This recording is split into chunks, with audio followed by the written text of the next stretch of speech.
প্রিয় দর্শক, আমরা কি পারভেজকে ভুলে গিয়েছি? আমরা কি সেই পারভেজের ঘটনায় জড়িত সেই মেয়ে দুটিকে ভুলে গিয়েছি? গাইজ, সেই মেয়ে দুটি এবার ধরা পড়েছে। আজকের এই ভিডিওতে আপনাদের মাঝে সেটা উপস্থাপন করব এবং পারভেজ ঘটনায় সর্বশেষ আপডেট আপনাদের মাঝে দেওয়ার চেষ্টা করব।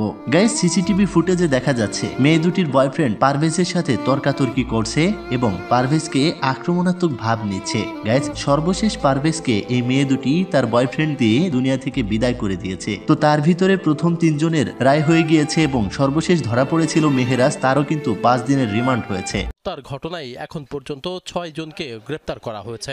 গাইজ, দেখুন, ভদ্র চেহারা হলেও কাজটি কিন্তু অভদ্রতার সাথেই করেছে। প্রিয় দর্শক, পারভেজের কি দোষ ছিল?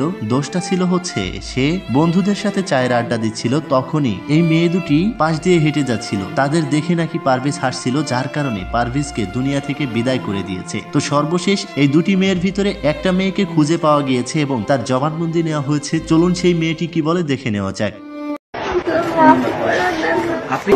গাইজ, বাংলাদেশে এত সিকিউরিটি থাকার পরেও কেন এই মেয়ে দুটিকে ধরা হচ্ছে না? এটাই হচ্ছে গোটা বাঙালির প্রশ্ন, আমারও প্রশ্ন। প্রিয় দর্শক, আমরা চাই এই মেয়ে দুটির সর্বোচ্চ সাজা হোক, কারণ হচ্ছে এদের সাজা হলেই অন্যরা শুধরে যাবে। একজন চায়ের আড্ডায় বসলেই সে যে তাকে ইপটিজিং করছে না, এটা তাদের মাথায় রাখতে হবে। তো এই বিষয়ে আপনাদের কি মতামত অবশ্যই কমেন্ট বক্সে লিখে জানাবেন।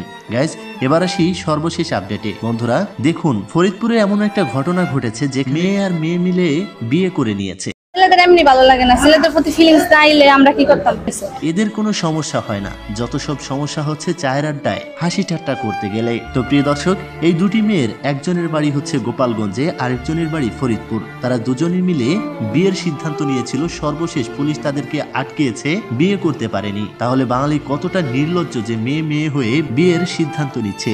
এই বিষয়ে আপনাদের কি মতামত কমেন্ট বক্সে লিখে জানাবেন। আমরা চাই পারভেজের ঘটনায় যারা জড়িত রয়েছে সবাইকে দ্রুত আইনের আওতায় এনে সবাইকেই শাস্তির ব্যবস্থা করা হোক। আপনি কি এর সাথে একমত? একমত হলে অবশ্যই ভিডিওটিতে একটা লাইক করে দিবেন। দেখা হচ্ছে পরবর্তী আপডেটে। ততক্ষণ সবাই ভালো থাকুন, সুস্থ থাকুন। খোদা হাফেজ।